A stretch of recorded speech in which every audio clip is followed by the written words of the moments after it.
Alhamdulillah ya. Sebelumnya saya ucapkan terima kasih kepada kalian karena sudah menyempatkan waktunya untuk hadir pada kegiatan bimbingan kelompok kali ini. Sebelum kita mulai, alangkah baiknya kita membaca doa terlebih dahulu ya. Siapa yang mau memimpin doa? Ya, silakan. Berdoa dimulai. Berdoa selesai. Terima kasih ya. Sebelumnya kalian di sini sudah pernah kenal belum? Belum. Ya udah, sekarang kita perkenalan ya. Tapi perkenalannya kita main games, sebutkan nama dan warna favorit. Dari saya dulu ya. Nama saya Wawarisa Anjani, warna favorit saya warna biru. Selanjutnya kamu?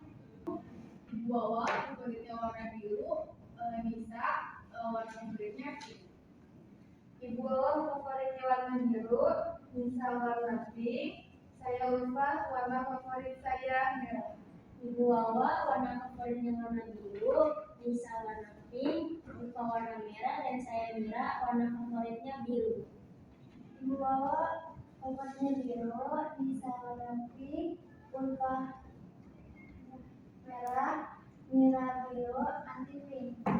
Ibu Wawa warna favoritnya warna biru, Nisa pink, Ulfa merah, Mira biru, anti warna pink. Saya Olive warna favoritnya biru.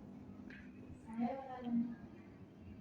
Ibu Wawa warna favoritnya warna biru, Nisa pink, Ulfa merah, Mira biru, anti pink, Olive biru, Tanta pink. Ibu Wawa warna favoritnya warna biru, Nisa warna pink, Ulfa warna merah, Mira warna biru, Nanti warna pink, Olive warna biru, Farha warna pink, saya Sari, warna favoritnya warna kemudian. Oke, baik, terima kasih ya. Coba ya, saya tes dulu apakah sudah pada kenal atau belum. Tadi itu siapa yang pakai kacamata? Kamu jawab? Anti. Oke, Anti. Anti yang di sini namanya siapa? Yang kenal? Baik ya, udah pada kenal ya. Selanjutnya, kalian di sini sudah pernah melakukan bimbingan kelompok belum? Belum ya. Oke, kalau begitu saya akan menjelaskan apa itu bimbingan kelompok ya. Jadi, bimbingan kelompok adalah proses bantuan yang diberikan kepada individu secara kelompok dengan memanfaatkan dinamika kelompok. Dinamika kelompok itu adalah kondisi atau suasana yang terjadi di dalam kelompok. Saya di sini sebagai pemimpin kelompok dan kalian sebagai anggota kelompoknya. Di dalam bimbingan kelompok ini terdapat tujuan yang pertama ini ada untuk mengembangkan potensi diri, pengetahuan, dan wawasan. Terus di dalam bimbingan kelompok juga terdapat asas-asas. Yang pertama ada asas kesukarelaan. Jadi teman-teman kesini dengan sukarela? Ya. Tanpa ada paksaan dari siapapun kan? Ya. Baik, selanjutnya itu ada asas keterbukaan. Jadi kalian di sini diskusi secara terbuka dan menyampaikan sesuatu secara terbuka. Kita di sini juga akan membahas berita-berita yang lagi viral-viralnya. Bagaimana? Apakah sudah paham? Apa ada yang mau ditanyakan? Ya, silakan. Tadi kan disebutkan salah satu tujuan dari bimbingan kelompok ini adalah mengembangkan potensi diri.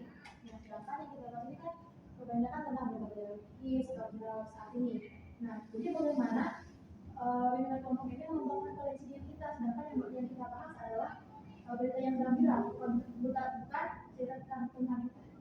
Oke, baik, pertanyaan yang bagus. Jadi bagaimana bisa mengembangkan potensi diri kita, sedangkan yang kita bahas orang lain. Jadi kita kan membahas tentang orang lain, tentang permasalahan orang lain. Kita di sini berdiskusi bebas, terbuka. Itu tuh bisa mengembangkan potensi diri kita sendiri gitu. Bagaimana? Apa-apa? Ya, apakah ada yang mau nanya lagi? Oke, baik, cukup ya.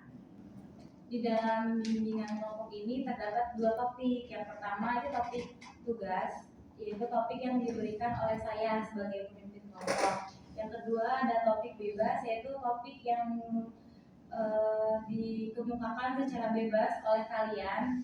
Nanti dipilih salah satu untuk dijelaskan. Baik, kalau begitu teman-teman mau topik bebas apa topik tugas? Bebas.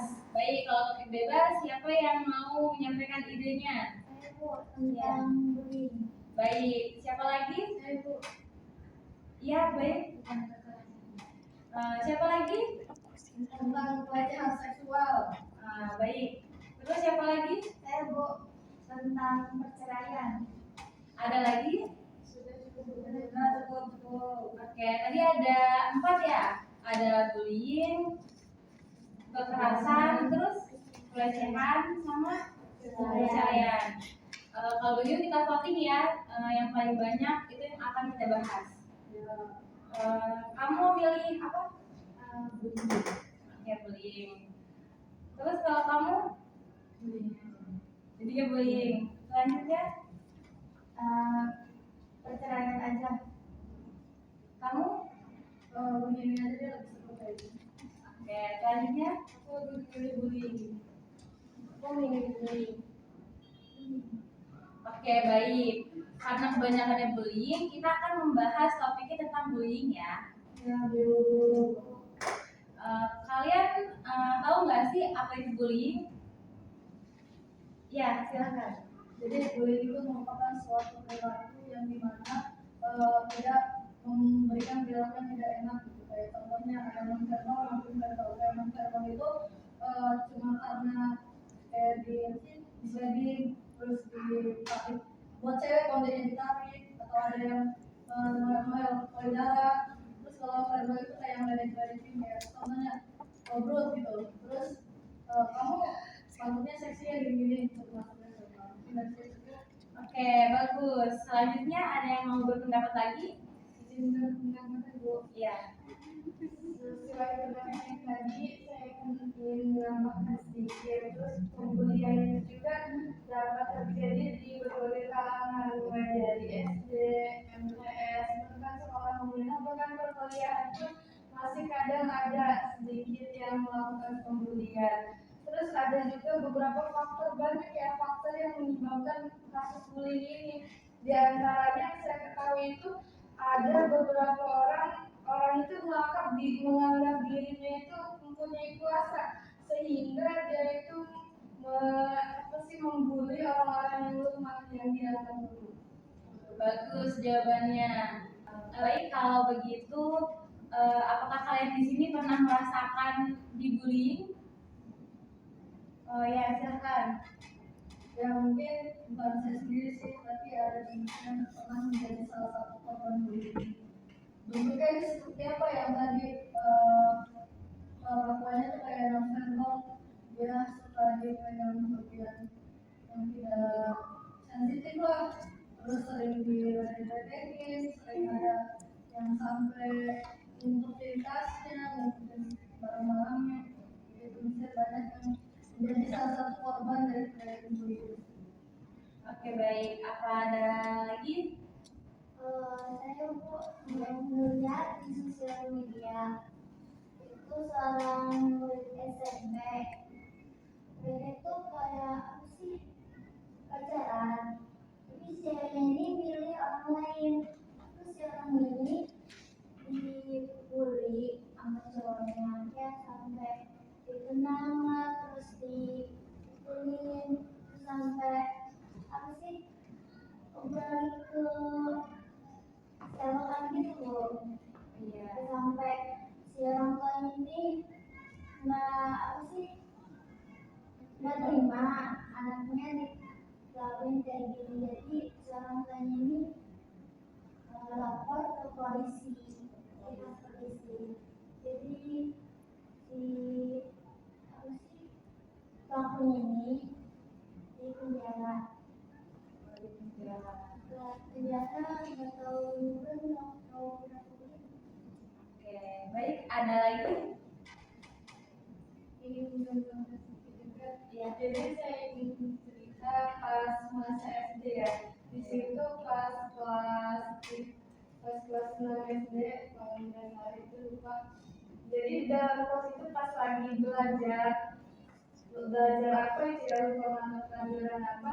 Jadi ada teman saya itu yang bisa dianggap dalam kelas itu pintar lah ya. Terus ada beberapa orang ini yang ingin bertanya gitu, tapi menggunakan kata-kata yang kasar gitu. Jadi kayak ngumpul gitu. Terus kalau misalkan yang Peter ini nggak ngasih contekan, jadi orang-orang ini bakal gak mau ngajakin. Terus nih apa sih, ngajakin satu kelas itu gak mau ngajakin si orang yang gak mau kasih contekan itu. Jadi dia merasa lebih terkecil kan. Jadi di kelas itu dia dikecil. Oke, baik. Apa ada lagi yang mau menambahkan? Saya lebih ingin bertanya sih ya.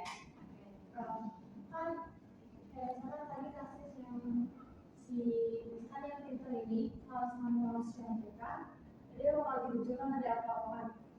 Yang pertanyaannya di sini apa tidak bisa itu si yang pintar itu melaporkan ke guru atau pihak yang lebih bisa melayaninya gitu. Kenapa dia nggak melaporkan secara langsung?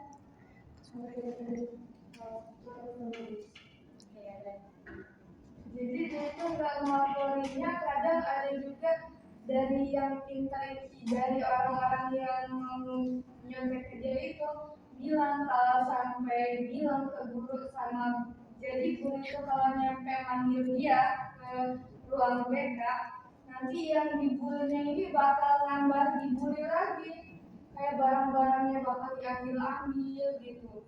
Jadi yang dibulinya ini merasa takut, punya kekhawatiran kalau dia itu takut nanti dibulinya lebih parah sama orang yang bully. Kalau gitu ya lebih mempertanyakan ke orang-orang di sekitar yang lainnya. Gak mungkin dong, kan tadi bilang cuma ada beberapa oknum atau beberapa orang aja kan. Nah, ini orang sekitarnya tidak ada kepeduliannya. Bagaimana sih kita agar menemukan rasa kepedulian kita? Misalkan kita melihat ada orang yang dibully. Nah, bagaimana agar kita juga diam aja? Kadang sih ada beberapa orang ya yang takut juga mau ngebelanya, takut dia juga kena imbasnya, dia juga dibully. Enggak juga kayak diem aja terus. Ya sih kayaknya kayak gitu nyampe belum pernah dulu itu tahu. Tapi ada beberapa orang juga yang ngasih semangat gitu, terus nggak ngucilin yang dibully ini, malah kayak ngajakin gitu.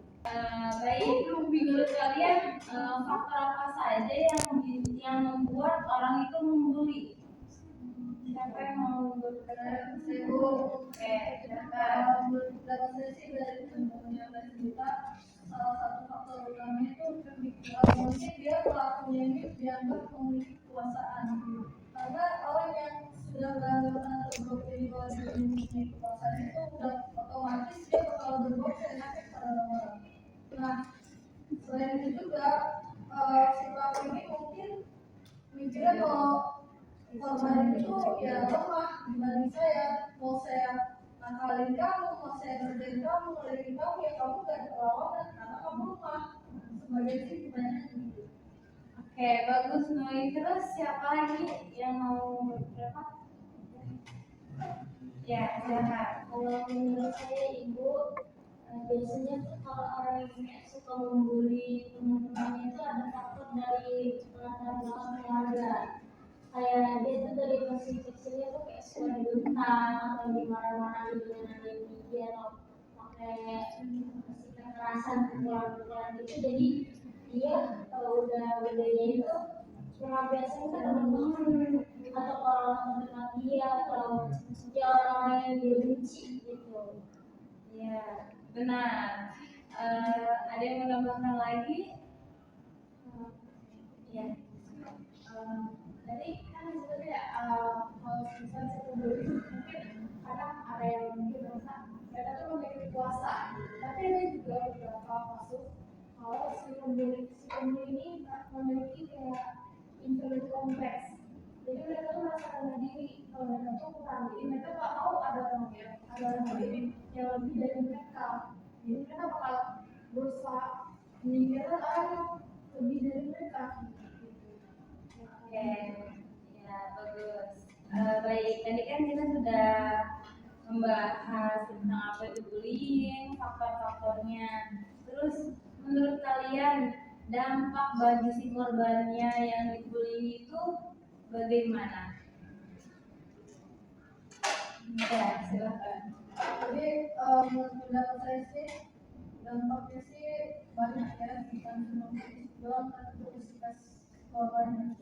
Bentuknya tuh seperti apa? Kalau pendidikan psikis mungkin dianya lebih mengurungkan diri, dia mau bersosialisasi atau mau orang banyak takut, bisa jadi sampai ada yang bunuh diri karena merasa dibully terus buat fisiknya itu pada batuk biasanya sekarang ya, biasanya kesehatan. Oke, bagus.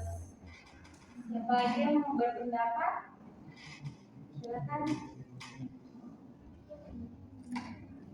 Ya, silakan.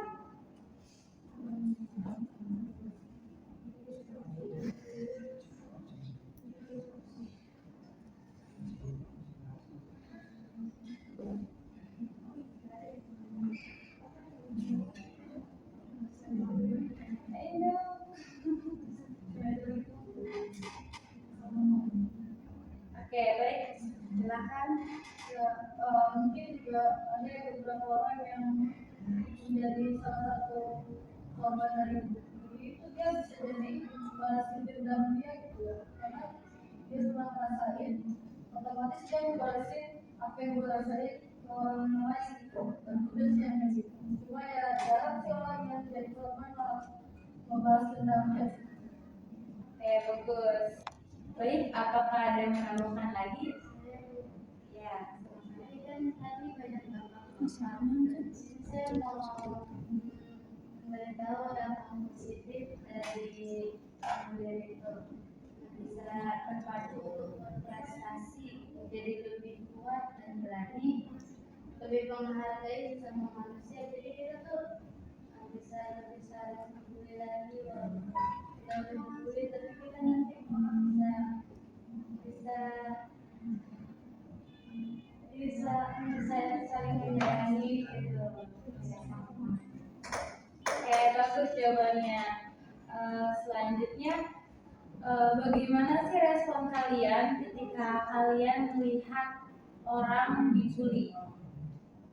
Siapa yang mau berpendapat? Oke. Kalau kita melihat kayak kasus ini ada yang dibully atau apa itu, sebaiknya kita langsung melaporkan sih ya ke yang berkuasa gitu, kayak misalnya di sekolah kita melaporkannya ke ruang BK, ke guru BK ataupun ke wali kelas gitu. Terus juga dan untuk mencegah itu dan mencegah ya. Iya. Untuk mencegahnya itu kita bisa menyebarkan rasa empati kita. Jadi kita bilang nih ke teman-teman yang lain kalau kita itu harus membantu dia. Seharusnya nggak ada pembulian di dalam kelas gitu. Oke, baik, bagus jawabannya. Siapa yang mau berpendapat lagi? Ya. Tadi kan dibilang ya kita tuh bakal langsung melaporkan kepada gurunya, guru atau nah, tapi kan kita kadang juga takut si pembuli itu malah membuli kita juga. Nah, kita tuh kan kita sekarang tuh kebanyakan sekolah-sekolah udah membolehkan bawa HP ya.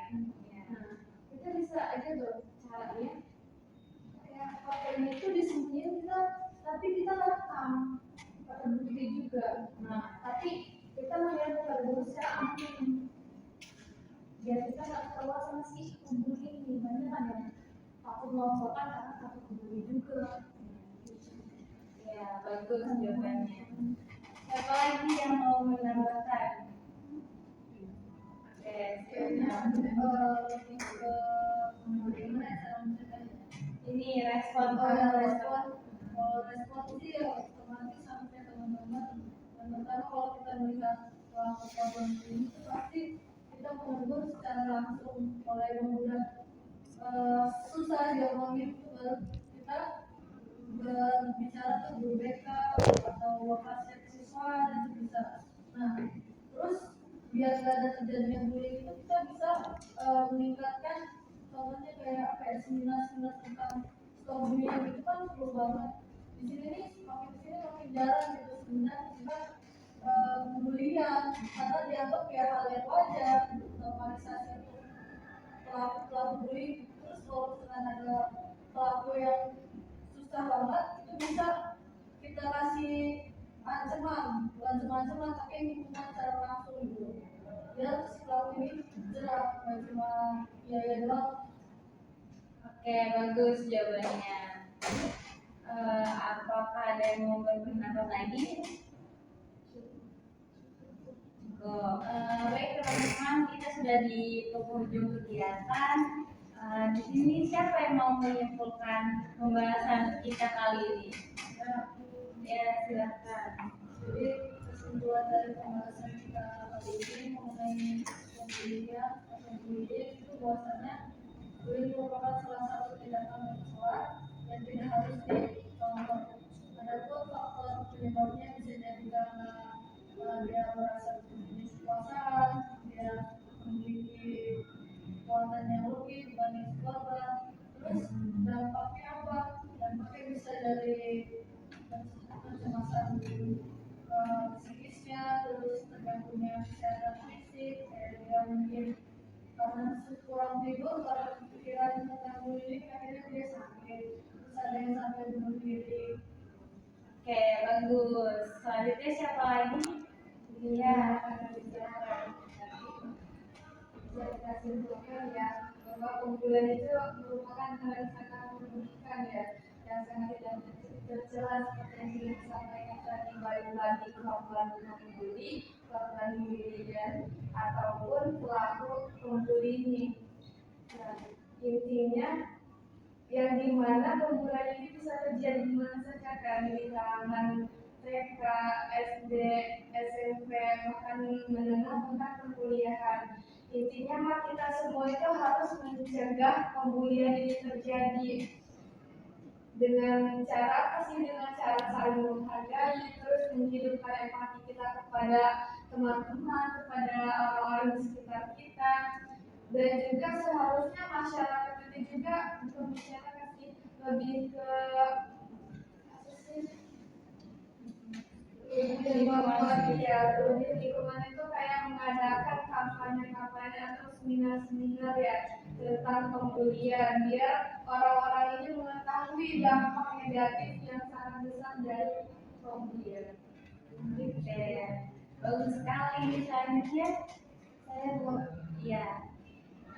Bullying juga dapat berdampak negatif pada kesehatan mental korban, kayak contohnya korban bisa depresi, terus bisa mengalami gangguan cemas gitu. Baik, terima kasih. Baik teman-teman, selanjutnya pesan dan pesan kalian selama berlangsungnya kegiatan bimbingan kelompok ini apa?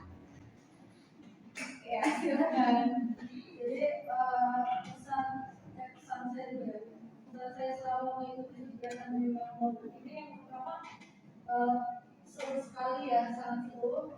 Karena apa yang dibahas, salah satu topik yang dibahas ini sangat umum atau sangat relevan bagi kegiatan kita sehari-hari. Terus pesannya itu kita jangan mau dilihat rumah oleh orang lain, kita jangan mau ditindas dengan orang lain, kita harus kuat dengan diri kita sendiri. Oke, baik. Selanjutnya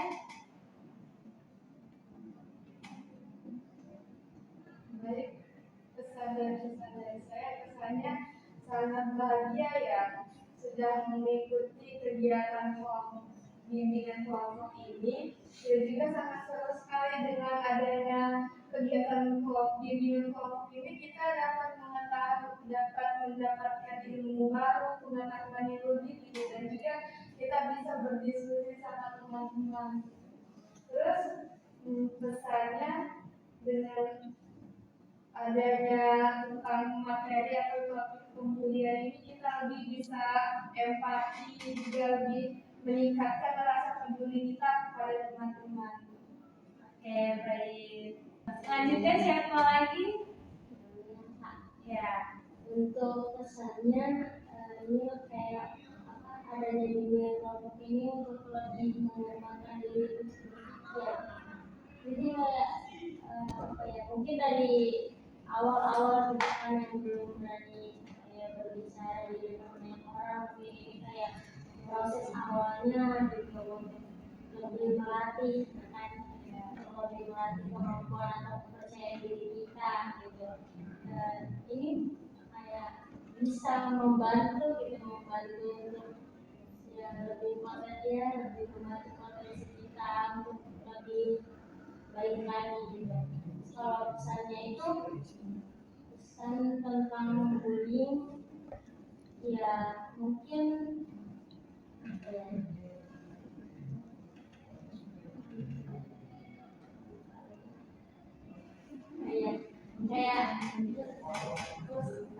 pesan tentang bullying itu kayak untuk mencegah atau meningkatkan rasa kepedulian kita terhadap orang-orang atau teman-teman yang di sekitar kita yang terkena bullying atau terkena dampaknya atau menjadi korbannya gitu, kayak menolong atau misal kayak membantu untuk menyembuhkan trauma atau ya gangguan mental dia. Oke, bagus sekali. Selanjutnya siapa lagi? Ya. Misalnya itu kita dapat menambah wawasan tentang diri dan kita juga bisa mengenal satu sama lain. Misalnya itu setiap orang berhak mendapatkan penghormatan dengan dan keamanan. Oke, baik. Selanjutnya ada lagi? Ya.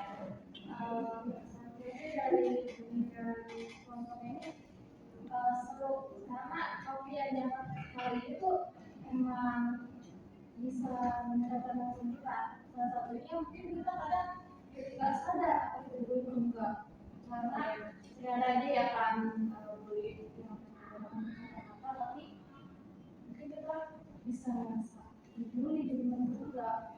Terus pesannya sih pengennya kita tuh jadi lebih orang lebih peduli sama lingkungan kita, orang lebih peduli juga gitu ya. Kalau mereka yang peduli kita lebih apa namanya mempedulikan teman-temannya. Baik, bagus. Siapa lagi? Ya, silakan. Jadi kesannya tuh saya bisa mengangkat diri lagi kesannya itu jago omongan sih ya, soalnya kayak takutnya omongan kita juga nanti merasa yang diomongin itu merasa sakit hati, itu juga bisa jadi Selanjutnya mau